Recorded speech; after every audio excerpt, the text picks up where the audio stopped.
ಸಮಸ್ತ ಕನ್ನಡಿಗರಿಗೆ ಕನ್ನಡ ಬರೆದಿದ್ರೂ ಪರಭಾಷಾ ಗೌರವದಿಂದ ಕನ್ನಡ ಯೂಟ್ಯೂಬ್ ಚಾನಲನ್ನು ನೋಡಿ ಪ್ರೋತ್ಸಾಹಿಸೋ ಎಲ್ಲ ಯೂಟ್ಯೂಬ್ ವೀಕ್ಷಕ ವೃಂದಕ್ಕೆ ಚಂದ್ರಬಾಯಿ ಮಾಡುವ ನಮಸ್ಕಾರಗಳು. ನೀವು ನೋಡ್ತಿದ್ದೀರಾ ವನಿತೆ ಕನ್ನಡ ವಾಹಿನಿ. ಈ ದಿನದ ವಿಷಯ ಕ್ಯಾನ್ಸರ್ ಕಥೆಗಳು. ಇವು ಬೆಂಗಳೂರಿನ ಸುಪ್ರಸಿದ್ಧ ಆಸ್ಪತ್ರೆ ಕಿದ್ವಾಯಲ್ಲಿ ನಾನು ಕಂಡು ಕೇಳಿದ ಕೆಲವು ಕ್ಯಾನ್ಸರ್ ಪೀಡಿತ ರೋಗಿಗಳು ಹಾಗೂ ಅವರ ಕುಟುಂಬದವರ ಕಥೆ. ಮೊಟ್ಟ ಮೊದಲನೇದಾಗಿ ಕ್ಯಾನ್ಸರ್ ಕಾಯಿಲೆಯನ್ನು ಆತ್ಮವಿಶ್ವಾಸದಿಂದ ಎದುರಿಸ್ತಿರುವಂಥ ರೋಗಿಗಳಿಗೆ ಹಾಗೂ ಅವರ ಬೆನ್ನೆಲುಬಾಗಿ ನಿಂತಿರುವಂತಹ ಅವರ ಬಂಧು ಮಿತ್ರರಿಗೆ ನನ್ನ ಹೃತ್ಪೂರ್ವಕ ನಮನಗಳು. ಈಗ ಮೊದಲನೇ ಕಥೆ. ಒಬ್ಬ ತಾಯಿ ವಾರ್ಡ್ನಲ್ಲಿ ಕೀಮೋಥೆರಪಿಗಾಗಿ ಒಳಗೆ ಇರುವಾಗ ಒಬ್ಬ ಮಗಳು ಸುಮಾರು 25-30 ವರ್ಷದವರು ಆಚೆ ಅವರ ಊಟ ತಿಂಡಿ ಬ್ಯಾಗ್ಗಳನ್ನ ಇಟ್ಕೊಂಡು ತಾಯಿ ಕೀಮೋಥೆರಪಿ ಮುಗಿಸ್ಕೊಂಡು ಬರೋದನ್ನೇ ಕಾಯ್ತಿರ್ತಾರೆ.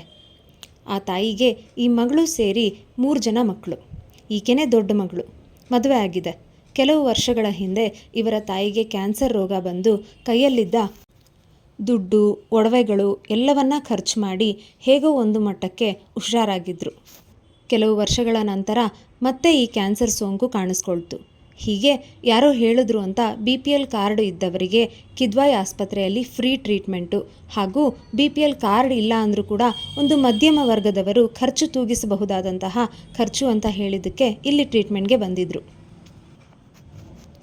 ಇಷ್ಟೆಲ್ಲ ಆದರೂ ಈ ತಾಯಿಗೆ ವೈದ್ಯರು ಕ್ಯಾನ್ಸರ್ ಪೂರ್ಣ ಗುಣವಾಗುವ ವಿಶ್ವಾಸ ಕೊಟ್ಟಿಲ್ಲ. ನಾನು ಆ ತಾಯಿ ಮಗಳ ಜೊತೆ ಮಾತಾಡುವ ಸಂದರ್ಭದಲ್ಲಿ ಮತ್ತೊಬ್ಬ ಮಗಳಿಗೆ ಮದುವೆ ಗೊತ್ತಾಗಿತ್ತು ಹಾಗೂ ಮಗ ಕೂಡ ಮದುವೆ ವಯಸ್ಸಿಗೆ ಬಂದಿದ್ದ.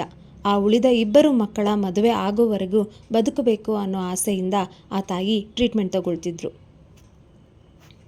ಇದಾಗಿತ್ತು ಇಂದಿನ ಕ್ಯಾನ್ಸರ್ ಕಥೆ.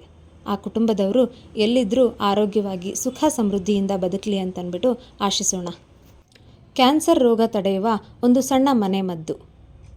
ರಸ ಹಿಂಡಿದ ನಿಂಬೆಹಣ್ಣಿನ ಹೋಳನ್ನು 1 ಲೋಟ ನೀರಿಗೆ ಹಾಕಿ ಅದು ಅರ್ಧ ಲೋಟ ಆಗುವವರೆಗೂ ಕುದಿಸಿ ಶೋಧಿಸಿ ಬೆಳಿಗ್ಗೆ ಖಾಲಿ ಹೊಟ್ಟೆಗೆ ಕುಡಿಬೇಕು.